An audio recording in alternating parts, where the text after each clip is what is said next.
Hi, and welcome to this video. My name is Soren, and I'm a student assistant at Strategirummet. And in this video, I would like to give an introduction to the Energy Together format. I will start by looking at an energy system. This is illustrated by the gray box. An energy system can vary very much in size. The gray box could be the energy system of the world or Europe, but also something as small as a fridge or a house.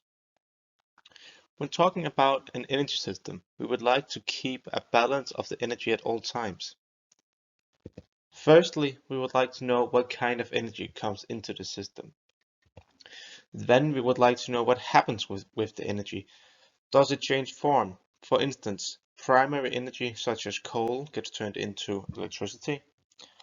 And lastly, we would not like to know what kind of energy exits the energy system.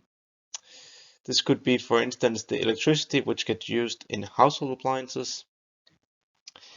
And between these links, there's also a transportation of the energy, where we, for instance, transport the electricity from the coal plants to houses. This is the overall principle of an energy system, and I will now like to show how this is illustrated in the Energy Together format. Once again, we have the gray box, which represents our energy system. And I will now like to show how this energy system is illustrated in the Energy Together format. Firstly, we have an entry of fuels. This is energy such as coal, crude oil, natural gas, and biomass.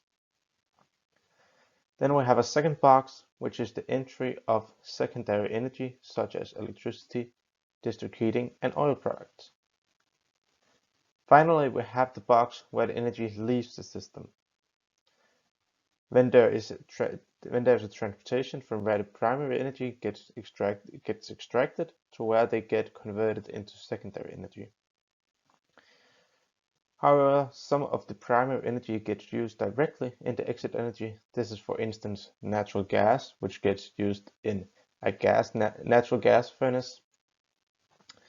And then there is transportation of the secondary energy, hence the transportation of the electricity, district heating, and oil products.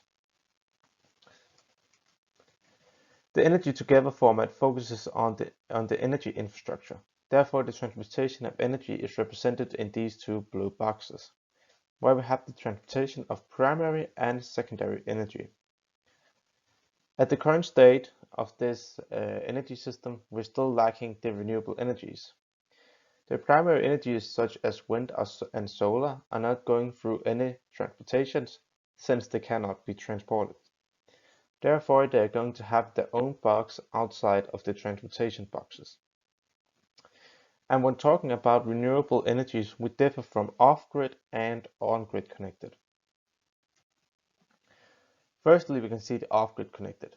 This is, for instance, solar thermal collectors or heat pumps, which are not connected to the grid. But the majority of our renewable energies are grid connected and is represented in this box. This means it goes through a transportation of secondary energy, but not through the transportation of primary energy, since we cannot transport wind or the sun. I will now like to show how energy flows through the system. The overall layout is the same with our 7 different areas in which the different forms of energy operate. And I would like to show an example of where we take natural gas, which has been extracted in the North Sea, to being used as heating in the natural gas furnaces. What we can see happen is that the natural gas goes through the transport of fuels from where it gets transported from the North Sea to be used in the natural gas furnaces for the purpose of heating in the exit energy. However, not all of our natural gas gets transported directly to the exit energy. A large portion actually gets turned into electricity and district heating. If we look at the flow of energy in this system, we once again start by extracting the natural gas in the North Sea.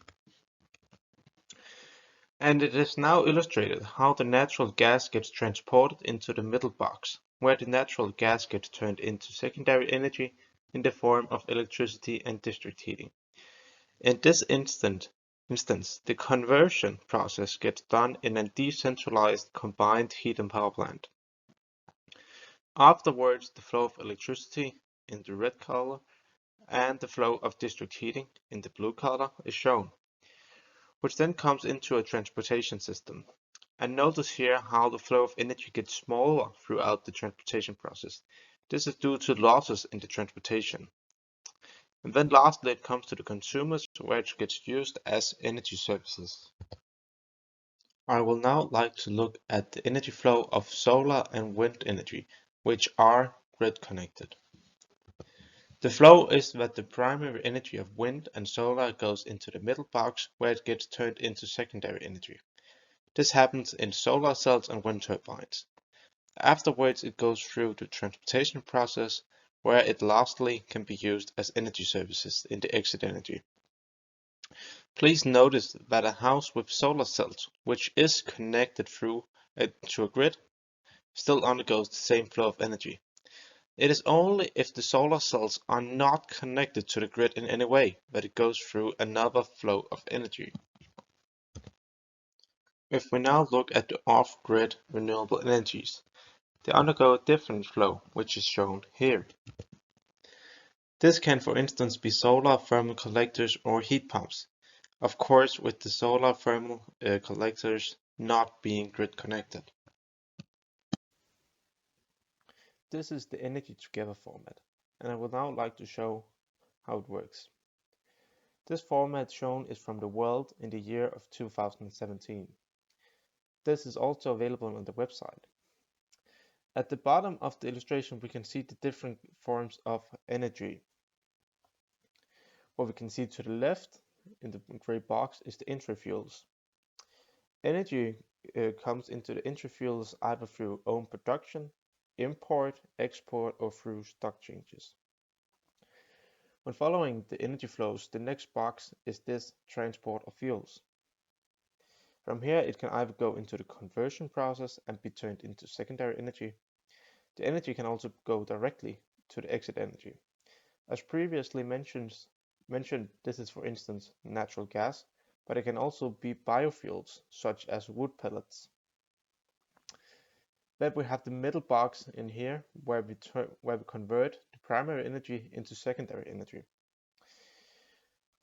Inside this box we can see the different kinds of technology which turns the primary energy into secondary energy. This is for instance electricity plants which produces electricity, but also combined heat and power plants which both produce electricity but also heat. But it's also oil refineries which takes the crude oil and turns into oil products. Afterwards of this conversion box, this secondary energy gets transported, and what can also be seen in this box is that there occurs some losses. These losses occur in our transportation of electricity and heat. Then all to the right we have the exit energy box, which is separated into industry, transport, other, and also non-energy use. This non-energy use is for instance when we are creating plastic from oil products. Furthermore, the energy can also leave the system through exporting. What we can see in this illustration is the flow of the energy from where it gets extracted to where it gets consumed by consumers. We also get detailed information surrounding who uses the energy, in which form they use it, and in what quantity. If you want to know the exact amount of, for instance, electricity produced, you can use the so-called mouse over effect. Let me show you. You can take the mouse and put it over the electricity button at the bottom of the screen. Here we get a pop-up of the electricity. We can for instance see how throughout the transportation there occurs some losses where the electricity produced gets smaller. We can also see amount used in the different categories in the exit energy, for instance in the industry or other. Another feature in this energy together format is the plus icon, which for instance can be used in the exit energy to, let's say, we want to know more about this other category we have here, we can click upon this plus icon to get more detailed information upon the exit energy. Then we go down a level to see a more detailed version. And if there's an arrow which is pointing downwards, we can click upon that to go another level deeper. Now we're inside the other box, and we can now see what the other box consists of. We can, for instance, see it consists of residential, but also commercial and public services, agriculture, fishing, and non-specified. Inside this box, we can still use the mouse over effect. For instance, let's see if we want to see how much electricity gets used in residential. We can use the mouse over on the electricity button and see, and then it pops out the numbers for residential and commercial and public services and so forth. I think this is all I will show you in this video. If you want to know more, you can watch the tutorial videos which can be found upon the website. Thank you for watching.